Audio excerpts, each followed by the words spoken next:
अपना शिव गुरु के चरण में प्रणाम करतानी, सती पार्वती माता के चरण में प्रणाम करतानी, साहब भैया दीदी के चरण में प्रणाम करतानी। हमरा प्रणाम के अपना अपना चरण में स्वीकार करी। हे महादेव जी, मैया पार्वती, साहब भैया दीदी, हमरा प्रणाम के स्वीकार करी। जितना गुरु भाई गुरु बहन बानी लोग उन्हों लोग के चरण में प्रणाम करतानी। हमरा प्रणाम के अपना अपना चरण में स्वीकार करी। जे शिव के शीश भइल बा ओकरो चरण में प्रणाम करतनी, जे भी नइखे भइल ओकरो चरण में प्रणाम करतनी। हमरा प्रणाम के अपना अपना चरण में स्वीकार कर लीजिए। देखिए हमरा ये बुझाता जे हमरा आस बहुत बा जे हमार गुरु भाई गुरु बहन हमरा के लाड दुलार प्यार दिलो तो अपना गुरु के हम बातचीत करें।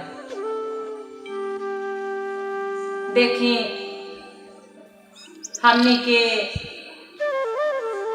ए जगत में गुरु भेज दिले बानी। हमनी के आके कितना हमनी के गुमान हो गइल बा जे अपना गुरु के अपना माता के हमनी के भुला गइल बनी सन। लेकिन हमार साहब हमनी के एकदम जैसे कहाला जे पर्दा खोल दे वैसे हमनी के भाग खोल देले बनी। हमनी के अपना शिव के गुरु बना लेवे के बाद माता के जगत के माता बना लेवे के बाद हमनी के घूम घूम के अपना परमात्मा के बात करे के बाद देखी हम ऐसा दुखिया बानी या भागिन बानी जे हमरा केहू सहारा नहीं खे। लेकिन हमरा जब से अपना गुरु के चरण धैनी, माता के चरण धैनी, साहब भैया के प्यार पौनी, तब से हमरा बुझाला जे संसार भरल बा। ना तो चारों बगल बुझाई जे अंधेरा लौकता। हम अपना दिल के बात अपना गुरु से कहिले, हम केहू से ना कहिले। ये जगत में केहू पतिया ही आला नहीं खे जे कहल जाई अपना दिल के बात। हमरा भी ये बुझाला जे हमार दिल के बात हमार गुरु सुनी, दूसर केहू ना सुनी। चलिए वही पे एगो भजन देता नहीं।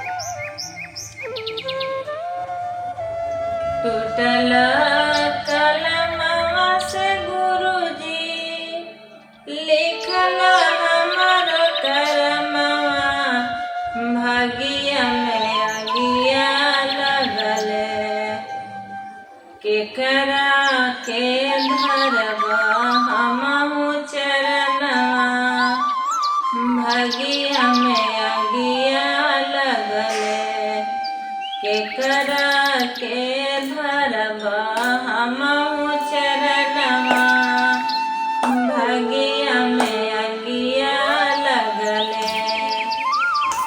टूटल कलमवा से गुरुजी लिखला हमारो करमवा, भागिया में आगिया लगले केकरा के बनैबा अपन मातरिया, भागिया में आगिया लगले के दीहे आचार के छैया, भागिया में आगिया लगले केकरा से कहबा दिल के बतिया, भागिया में आगिया लगले। इतना बचाना शिव गुरु सुनहि न पावेले, इतना बचाना गौरी माता सुनहि न पावेली। हमारा से कहिया दिल के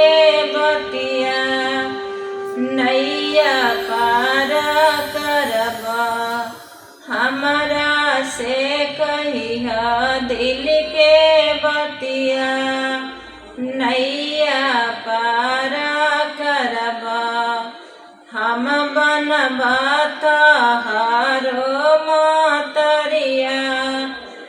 भगिया खुली जइहे हम देबाया चारा के छैया। भगिया खुली जइहे कामना कलमिया से शिव गुरु लिखनी ता कदीरवा। भगिया में अगिया लगले कामना कलमिया से शिव गुरु लिखनी ता कदीरवा। भगिया में अगिया लगले केकरा से ले बातीन सुतरवा। भगिया में अगिया लगले केकरा से सिखबा चल के रहतवा। भगिया में अगिया लगले इतना बचाना साहेब सुनही न पावेले। इतना बचाना दीदी सुनही न पावेली। हम देबाती ना गो सुतरवा। भगिया खुली जइहे हम देबाती ना गो सुतरवा।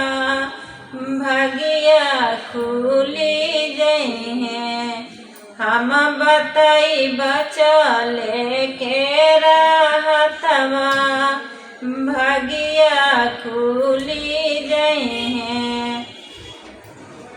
कामना कलमिया से गुरुजी लिखनी ता कदीरवा।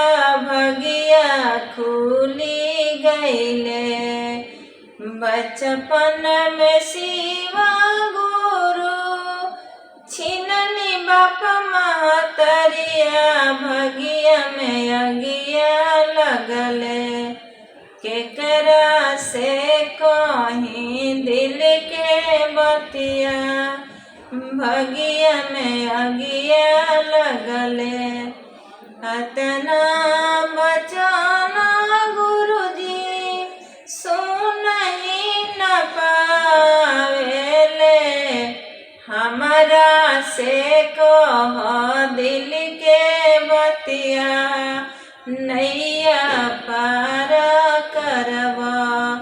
हमरा से कह दिल के बतिया, नैया पार करबा।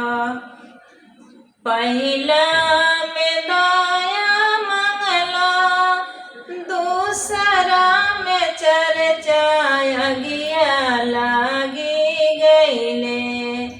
पहिला में दया मंगला, दूसरा में चर्चा भगिया में अगिया लगले।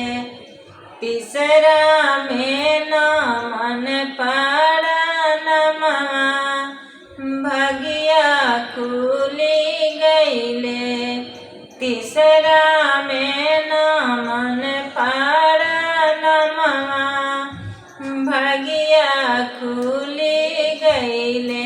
हर हर महादेव। मैया पार्वती साहब भैया दीदी दया करी है प्रभु जी, आशीर्वाद दी है साहब।